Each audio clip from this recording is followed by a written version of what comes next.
बौद्ध धर्म में भिक्षु बनने के नियम और जीवन विस्तृत व सरल व्याख्या। एक भूमिका बौद्ध धर्म विश्व के सबसे प्राचीन और गहन आध्यात्मिक धर्मों में से एक है। इसका मूल उद्देश्य है दुख से मुक्ति और निर्वाण की प्राप्ति। भगवान बुद्ध ने जब बोधि वृक्ष के नीचे ज्ञान प्राप्त किया तो उन्होंने सबसे पहले ये समझाया कि जीवन दुखमय है और इसका अंत केवल आठफोल्ड मार्ग और संघ जीवन से संभव है। भिक्षु संघ सन्यासी जीवन बुद्ध की सबसे महान देन है। संघ ने बौद्ध धर्म को जीवित रखा और पीढ़ी दर पीढ़ी आगे पहुंचाया। भिक्षु बनना केवल धार्मिक कार्य नहीं बल्कि जीवन का एक महान परिवर्तन है।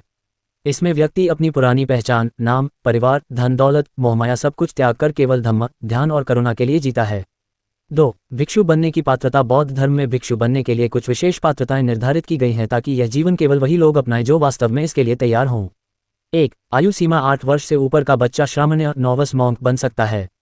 पूर्ण भिक्षु। भिक्षु संघ का सदस्य बनने के लिए न्यूनतम आयु 20 वर्ष आवश्यक है। 2. शारीरिक और मानसिक स्वास्थ्य। भिक्षु जीवन कठिन और अनुशासित होता है। बीमार, अपंग या मानसिक रूप से अस्थिर व्यक्ति दीक्षा नहीं ले सकता। 3. सामाजिक स्थिति। अपराधी, चोरी या हत्या करने वाला या ऋणग्रस्त व्यक्ति भिक्षु नहीं बन सकता। विवाहित व्यक्ति को भिक्षु बनने से पहले अपनी पत्नी पति की सहमति और जिम्मेदारियों का त्याग करना होता है।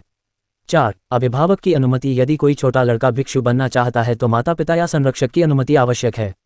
5. आंतरिक इच्छा और निष्ठा। सबसे महत्वपूर्ण शर्त यह है कि व्यक्ति का मन वास्तव में बौद्ध धर्म, साधना और करुणा के प्रति समर्पित हो।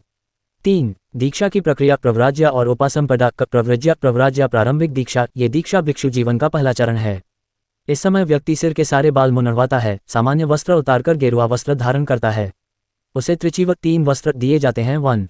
अंतर्वासिक निचला वस्त्र। 2. उत्तरीय ऊपरी वस्त्र। 3.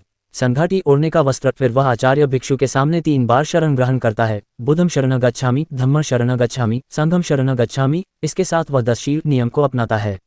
ख. उपसंपदा। उपासंपदा। पूर्ण दीक्षा। 20 वर्ष की आयु पूरी होने के बाद भिक्षु को पूर्ण रूप से संघ में शामिल किया जाता है। ये दीक्षा 10 भिक्षुओं की उपस्थिति में दी जाती है। उपसंपदा के बाद व्यक्ति को 227 नियमों का पालन करना अनिवार्य हो जाता है। 4. भिक्षु के नियम, शील और विनय। 5 शील। हर अनुयायी के लिए 1. जीव हत्या न करना। 2. चोरी न करना। 3. झूठ न बोलना। 4. व्यभिचार से दूर रहना। 5. नशा और मादक पदार्थों से दूर रहना। ख. 10 शील। श्रामण्य के लिए 1. प्राणी हत्या से परहेज। 2. चोरी न करना। 3. झूठ न बोलना। 4. ब्रह्मचर्य। 5. नशा न करना। 6. दोपहर बाद भोजन न करना। 7. गाना बजाना, नाच मनोरंजन से दूर रहना। 8. आभूषण और श्रृंगार का त्याग। 9. ऊंचे बिस्तर पर न सोना। 10. धन और सोना चांदी को न छूना। गत 227 नियम भिक्षु के लिए। भिक्षुओं के जीवन को विनय पिटक में विस्तार से बताया गया है। स्त्रियों के साथ अनुचित संपर्क न करना, गुरु और संघ की आज्ञा मानना, भिक्षाटन से ही भोजन करना, हिंसा, चोरी, झूठ, व्यभिचार और नशा से सख्ती से दूर रहना, किसी भी तरह का धन, संपत्ति या भोग विलास न रखना। 5. भिक्षु का दैनिक जीवन। 1. प्रातःकाल सूर्योदय से पहले उठना, सूत्र पाठ और ध्यान करना। 2. भिक्षाटन, गांव या शहर में जाकर भिक्षा लेना। भिक्षु केवल वही खाते हैं जो लोग उन्हें देते हैं। 3. दोपहर तक भोजन, दोपहर के बाद भिक्षु कोई भोजन नहीं करते। 4. अध्ययन और ध्यान, विनय, सूत्र और ध्यान की साधना। 5. धम्म प्रचार, लोगों को उपदेश देना और करुणा का संदेश फैलाना।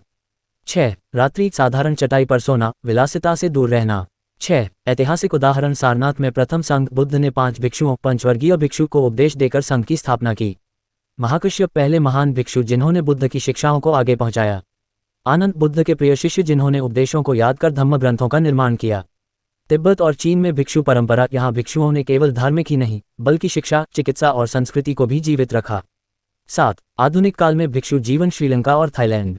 7. आधुनिक काल में भिक्षु जीवन, श्रीलंका और थाईलैंड। यहाँ आज भी हजारों लोग जीवन भर भिक्षु रहते हैं। थाईलैंड में प्रायः हर पुरुष कुछ महीनों के लिए भिक्षु जीवन अपनाता है। भारत, नागपुर, बोधगया, लद्दाख और सारनाथ जैसे क्षेत्रों में भिक्षु संघ आज भी सक्रिय है। आधुनिक भिक्षु समाज सेवा, शिक्षा, ध्यान शिविर और शांति स्थापना में भी योगदान दे रहे हैं। 8. भिक्षु बनने के लाभ और चुनौतियां। लाभ, मन की शांति और अनुशासन, करुणा और सेवा की भावना, आत्मज्ञान और निर्वाण की ओर मार्ग, मोहमाया और दुख से मुक्ति। चुनौतियां, गृहस्थ जीवन का त्याग कठिन होता है, अनुशासन सख्त है, हर नियम का पालन करना पड़ता है, समाज की जिम्मेदारियों से अलग होना पड़ता है। 9. सामान्य व्यक्ति के लिए संदेश, हर कोई भिक्षु नहीं बन सकता, लेकिन हर कोई भिक्षु जीवन से प्रेरणा लेकर अपने जीवन में कुछ अच्छे नियम अपना सकता है। हिंसा न करना, सच्चाई बोलना, करुणा और सेवा की भावना रखना, नशा और बुरी आदतों से दूर रहना, ध्यान और आत्मानुशासन अपनाना। 10. निष्कर्ष, बौद्ध धर्म में भिक्षु बनना केवल एक धार्मिक परंपरा नहीं बल्कि यह मानव जीवन की सर्वोच्च साधना है। इसमें व्यक्ति सब कुछ त्याग कर केवल धम्म और करुणा के लिए जीता है। आज भी भिक्षु संघ दुनिया में शांति, करुणा और सत्य का संदेश फैला रहा है। भिक्षु बनने का मार्ग कठिन है, लेकिन यही मार्ग जन्म मरण के चक्र से मुक्ति और निर्वाण की ओर ले जाता है। 1. भिक्षु जीवन का इतिहास। 2. दीक्षा की विधि। 3. नियमों की व्याख्या। 4. भिक्षुओं की कहानियाँ। 5. आधुनिक समय की भूमिका। नमस्कार। ये जो मैंने भगवान बुद्ध का वीडियो बनाया है, जिसमें मैंने ये जानकारी देने की कोशिश की है कि बौद्ध धर्म में भिक्षु कैसे बनते हैं। ये जानकारी आपको कैसी लगी? अच्छी लगी तो कमेंट बॉक्स में ज़रूर मुझे मैसेज कीजिए। आपको ये जानकारी सही नहीं लगी तब भी मेरे को कमेंट बॉक्स में जानकारी दीजिए। आप किस टॉपिक पे वीडियो चाहते हैं, ये भी कमेंट बॉक्स में बता दीजिए और मेरे चैनल को फॉलो कीजिए, शेयर कीजिए। धन्यवाद। जय भीम।